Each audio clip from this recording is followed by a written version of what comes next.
Samantha, thank you so much for being here. We're so glad to have you with us today.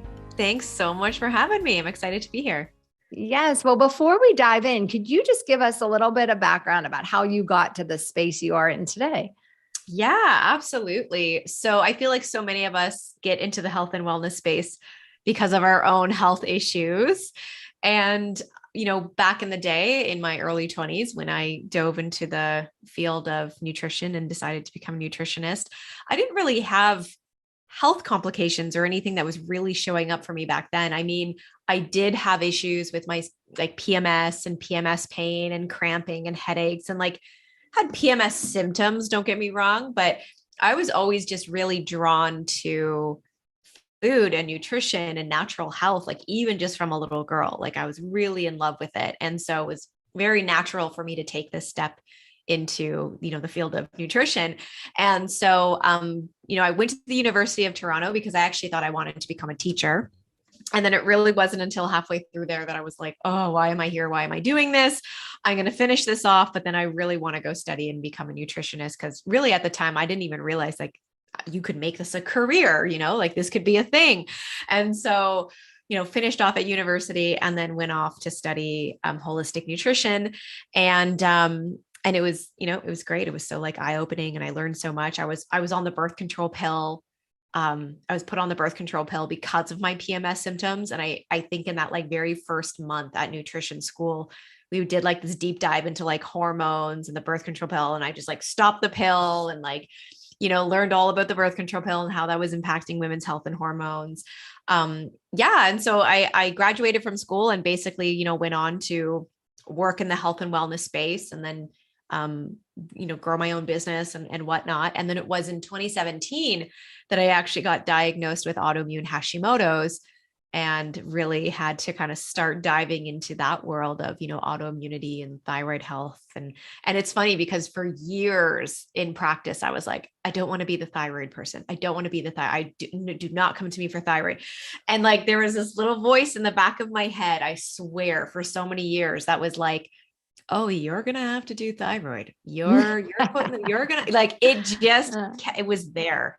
And then sure enough, in 2017, I was like, all right, I guess I'm doing autoimmune and thyroid. I guess it's where we are. Sometimes our yeah, path just leads us to where we need to be. totally. 100%. Exactly. Well, I know it's sometimes the things that are put in front of us are like you had that thinking in your head the whole time of like, okay, this is happening, this is going to happen. But sometimes, though, when it's on a personal level, you really dive in and can experience what people are going through. So I think a lot of us have had that 100%. where it's like, okay, we've been through it. We know what it feels like. We know what it feels like to be there.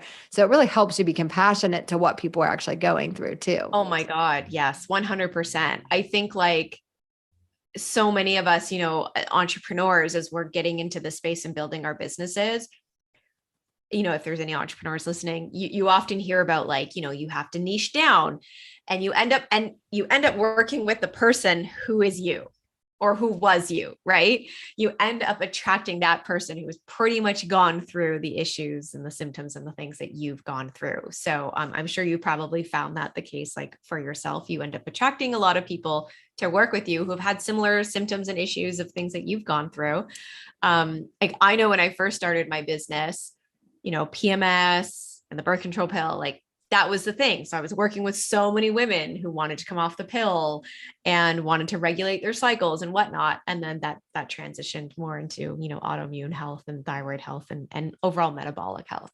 Yes. Well, one of the things we're going to talk about today is the adrenal thyroid connection and how really all of those hormones are connected. So let's talk a little bit at first about adrenal fatigue, because that's like a buzzword that we hear about.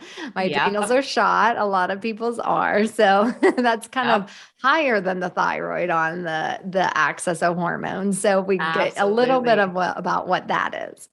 Yeah, absolutely. So you're right. We do hear this term a lot, adrenal fatigue. And I mean, in some way, yes, there's some truth to that. But really, essentially what's happening is that your adrenals, they communicate to your brain. And when you are under stress, your adrenals essentially are going to ask the brain, and vice versa, they're all communicating to each other, right? The glands in the brain and the adrenals, they're communicating. And when you're under stress, especially a lot of chronic stress, you're basically asking the brain, hey, give me some cortisol, give me some adrenaline, I got these bills to pay, I got finances, I got work and kids and deadlines, and all these things are just showing up for you. And so there's this communication that's going on between the brain and the adrenals. And so what ends up happening essentially over time is that we are constantly asking, in a sense, the brain to like constantly provide us with these hormones. And the brain at some point is like, no, I'm so tired. Like, you are just constantly asking me for this support, and I can't keep giving this to you. And so essentially what ends up happening is that it's not so much adrenal fatigue, it's this sort of miscommunication that goes on between the brain and the adrenals, where the brain is basically like the hypothalamus, the pituitary is very much like, I can't do this anymore. We're shutting down. I can't keep giving this to you. And so there's this communication kind of breakdown that starts to happen. And we go from this like overproduction of cortisol and adrenaline and lots of hormones, all the stress, to basically bottoming out. We can go from very high cortisol to very low cortisol. And then we kind of have this like bottom out. And that's where all these symptoms can arise. Now, the symptoms can arise on both ends. You have lots of, overproduction of cortisol, you will have lots of symptoms showing up. Bottomed out cortisol, you will also have lots of symptoms showing up. So it could be on both ends of the spectrum for sure. But just to kind of clarify adrenal fatigue, it's really more this communication that's going on between, the brain and the adrenals. Yes. And really just focusing on cutting back and managing your stress and really taking a look in the mirror. I have to admit that I did a hormone test on myself over the winter, and I knew I was stressed. Like, I knew I had too much going on. I was like burning the candle at both ends. I was just trying to do everything, and I knew it. And I work with people every day telling them like, manage your stress. You have to do, manage your stress. And I was like, knew it. And I'm like, got the test back. I'm like, oh, my cortisol was low. And it really forced me sometimes, even just seeing those numbers. And even though you knew what you were doing to yourself, just looking at it and taking a look in the mirror and like, okay, you have to make changes. You have to cut back. Your body's telling you something that it's trying to keep up. It's not able to do everything you're doing. And I think we can really try to do in this culture, just go, go, go, go, go. It's really hard. I mean, I can fully relate, as someone who's running my own business and whatnot, like, yeah, it's easy to get caught in that cycle of like more, go, go, go. And we sometimes don't realize, like, even though we might love the work that we're doing, we just don't realize like the toll it's actually taking, and the thing is that sometimes the symptoms don't show up immediately, or maybe you don't actually see what things look like until you run a test. And so, sometimes we wait too long to address these things, and then to swing the pendulum back to trying to find that balance can be so much harder. Absolutely. And so then when we're talking about going from adrenal fatigue into thyroid and thyroid health, because I know that's really where you really love and your specialty and focus and excitement. Yeah. So let's talk, because they're in the same axis. They're in our HPA-TG axis. So let's dive into a little bit about how your adrenals and your thyroid hormone are connected to each other. Yeah. So essentially what's happening is that you have high functioning adrenals. So that means adrenals that are overworking, you're overstressed. Okay. So the adrenals, there's a lot of adrenal output that's happening. So we're going to call that high adrenal output. Okay. When you got this high adrenal output, it actually slows down the thyroid output. You can't have both functioning at the same time. So high functioning adrenals means low functioning thyroid. And that's really what's happening there. So you have this stress that's right in the center of all of it, and it starts to cause issues with your T4 and your T3 conversion. And then from there, that leads to more inflammation, and then it just lowers thyroid output. And it's just this whole cycle of stress, thyroid hormone conversion issues, more inflammation, more stress, right? And it's just this cycle that starts to and it's hard to get out of. And it's not just this easy fix, unfortunately, because as you know, just telling somebody, manage your stress, it's probably like the worst thing that everybody wants to hear, or they're rolling their eyes at us once, when we say that. But really stress is at the center here. It's really center stage. And you have this, this chronic stress that's going on, and your thyroid is going to shut down because of that. And so that's really what's happening there. They communicate to each other. And so if you are dealing with low thyroid and hypothyroidism, it's a really good chance that you're dealing with stress and that your adrenals are also needing some support just as much as the thyroid is needing support.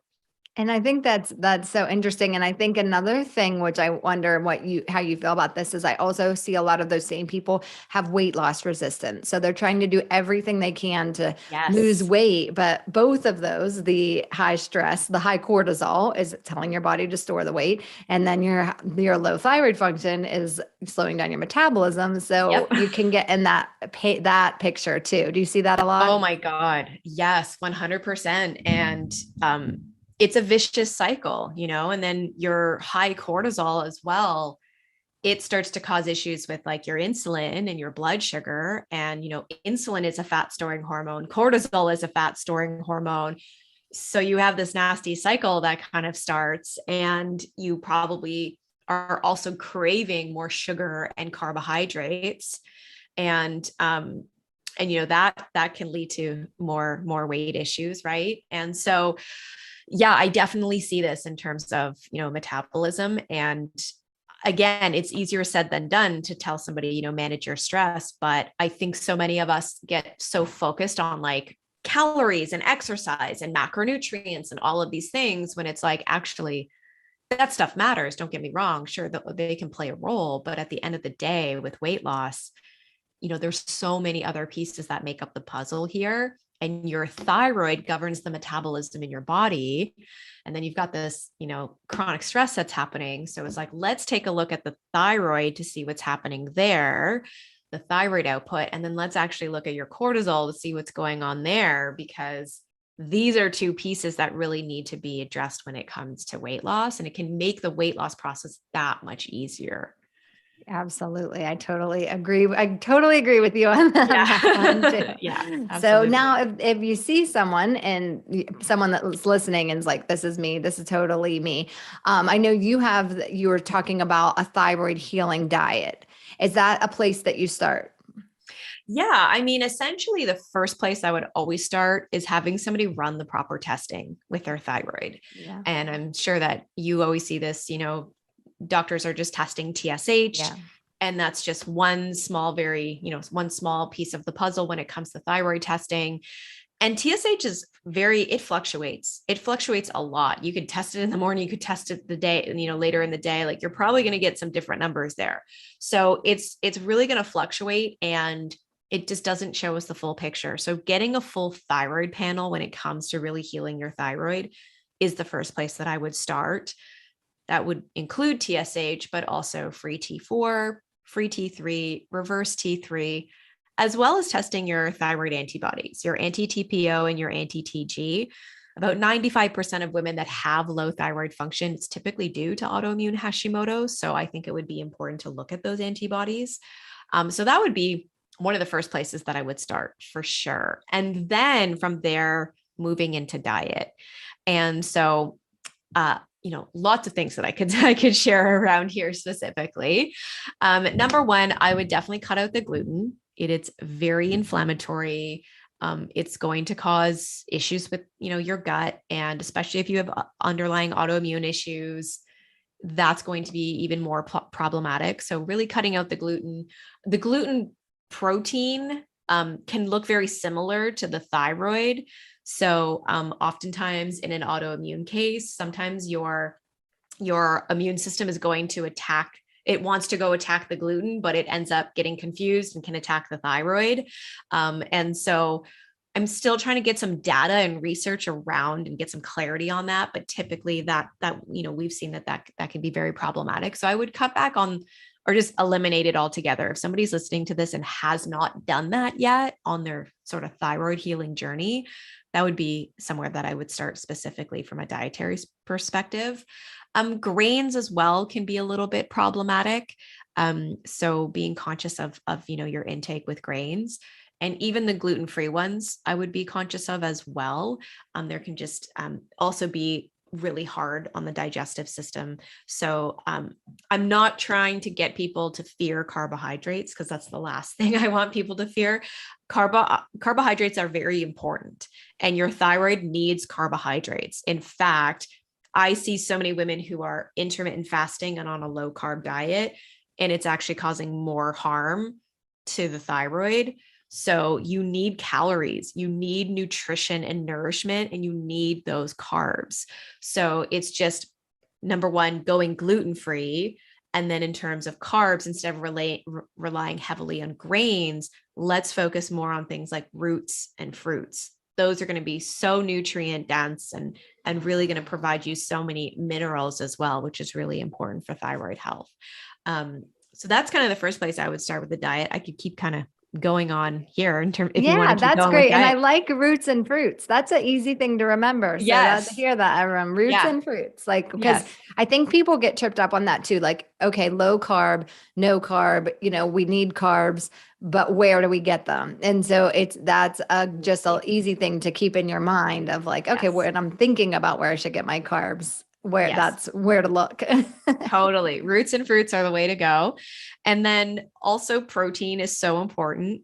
So making sure that you're getting in enough quality protein at each meal. When you think about your thyroid hormone, I mentioned earlier, it governs the metabolism in your body, and protein is so essential for your metabolism and just overall health and muscle building, which is key because we want to build that muscle as we age. It's so important for anti-aging, right?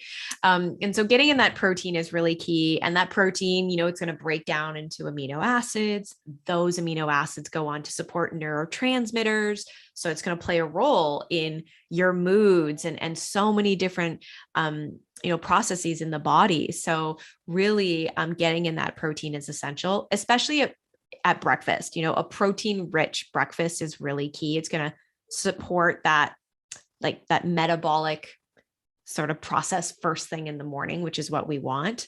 So really getting in that protein at breakfast is key. So protein for sure. Healthy fats are really essential. Avoiding the vegetable oils because they're very unstable, very high in omega-6, very pro-inflammatory. So we really want to get those out of the diet. And we want to focus on really good healthy fats, avocado, olive oil, olives, maybe some nuts and seeds, which can still be high in omega-6. So just being conscious, I think, of your nut and seed intake. And sometimes they can be very hard on digestion too. So I think everybody is so bio-individual. So just kind of paying attention to really what works for you. But those fats are so essential, especially saturated fat, from grass-fed butter, and coconut oil, or just, animal products in general. Getting that saturated fat is so key because it actually helps you with absorbing fat soluble vitamins, A, D, E, and K. And you need those fat soluble vitamins for, so many different metabolic functions in the body. So don't fear the fat. Yeah. That's really, really key. Yeah. Yes, that is key. And that, the message there is confusing because we heard for so long, high carbs, low fat. And then now we're hearing low carbs, higher fat. And so I think people can get confused. So staying with those healthy fats rather than the trans fats is where you want to be for sure. Yeah, absolutely. Yeah. Absolutely. And the other thing I wanted to just go back to the labs a minute, because you brought up a good point in, getting all of the labs. So, often just TSH is done and we need all of those labs, the T4, the T3, the free, in the free versions and the antibodies. And I actually am surprised at how many women I see that actually were never tested with whether or not they have high Hashimoto's. So they know they have high thyroid, they've had it for years, and they've never actually been tested for Hashimoto's, which is a really it's big point there because Yes. Hashimoto's is an autoimmune dynamic and you treat Correct. them differently. So Yes. that is something that's really important, I think, to know. It's so important. Mhm. Yes. And you're absolutely right. I think what ends up happening is if you do go and get those antibodies tested, because it's part of the thyroid panel, what ends up happening is many women just treat the thyroid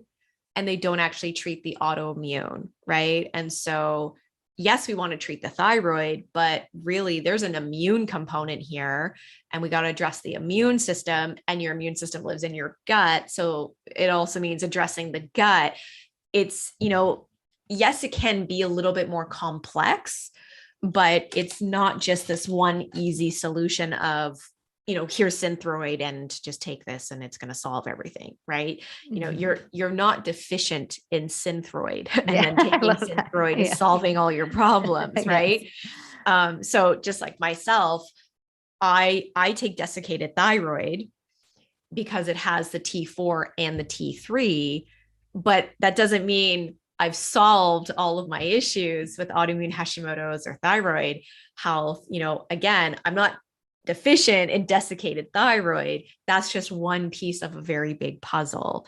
But we can always kind of go on a rant there about Yeah, no, but I think it medication and is. I synthroid. agree because I think it is just an important distinction because so many people aren't ever told that they have Hashimoto. Like it's just not even Correct. evaluated. It's just like, oh, Right. okay, our answer is to put you on synthetic T4 most of Yeah. the time with the Synthroid, which again, even if you're on that synthetic T4, if you're not converting, like you're saying to T3, then you're not actually even able to get it in your cells. So that's not Yes. always the full answer, even then. But to Yep. look further and even evaluate if there is an autoimmune component because they don't want to dive into that. So it's just like be empowered, take control, Yes. ask for the labs. 100%. Yes, like really demand it. It's really key. And if honestly you're working with somebody who is just giving you a hard time and won't, it might be time to look for somebody else because it's important that,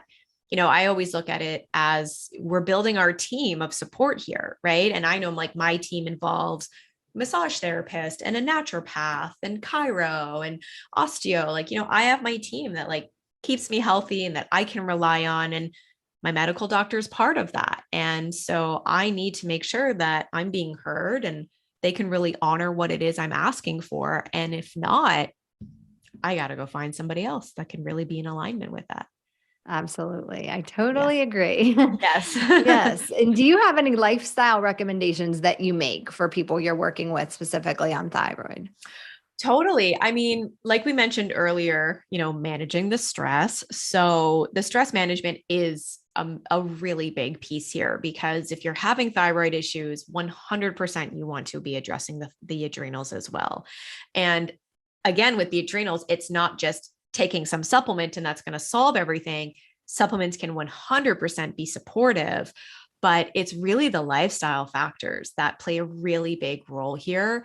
And I understand that those can be things that are so much harder to address, right? If your job is the thing that's stressing you out and you are there 8 hours a day, every day, 5 days a week, that's really hard. You can't just let go of that, right? So I understand that.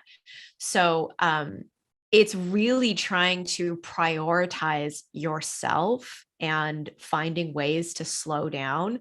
We really need to work on calming our nervous system. I mean, so many of us are just like, go, go, go, go, go. And we don't know how to slow down. And even when we have the downtime, it often is like Netflix and a glass of wine. And that's not going to support the nervous system.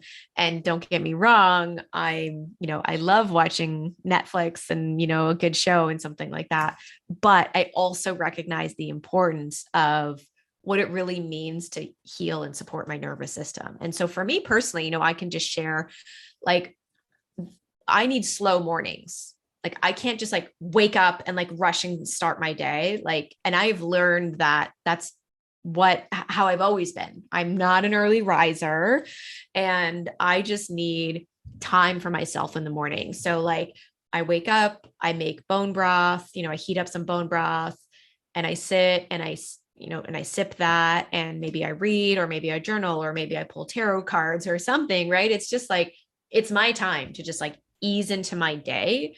And I get that not every woman can do that. I get that you maybe have 3 kids running around and you're trying to get them off to school or whatever it might be. And so I fully recognize that that might not be the case for you, but maybe there's that piece that you can integrate at a later time in your day, right? Maybe it's just taking an extra 15 minutes or 20 minutes for yourself in the morning or at night or midday, whatever that might look like. But it's, carving out these pieces just for you and for yourself.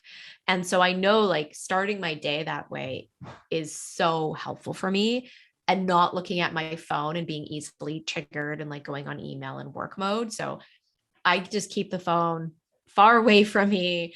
And then, I will eat like a nourishing breakfast. I make a coffee, and like, it's very much like a ritual. It's almost like a ceremony for me. Like I really enjoy the process of like creating and making food and touching the food and making my coffee. Like it's very much a ritual for me. And so that's really important for me. And then I love the sauna. So I do have an infrared sauna, and I try to like batch my self-care. So I'll put like castor oil on my liver, put on a meditation, and then sit in the sauna. And I'm like, I just killed 3 birds with with one stone.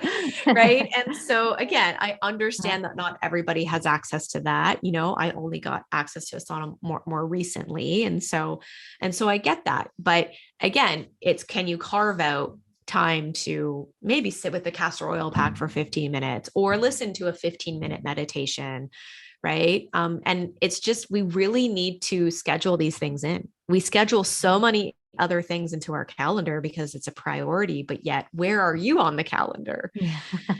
Right. I love that. So, Yeah, it's true. It is. We can let, and the day can go by and it's just one thing after another and it leads you. So sometimes if you don't have that scheduled in or you're not prioritizing it, it's just the easiest thing to slip away. totally. 100%. Yeah. 100%. Yeah. Well, thank you. You've given us such great information. Thank you so much for being here. And can you let the listeners know where they can find you? Yeah, absolutely. So you can tune into my podcast, the Wellness Witch podcast, and lots of great topics and information we cover there. And I also do hang out over on social media on Instagram. So you can connect with me there at Holistic Wellness Foodie. Well, thank you so much. It's been great talking with you, Samantha, and have a great day, everyone. Thank you. Thank you.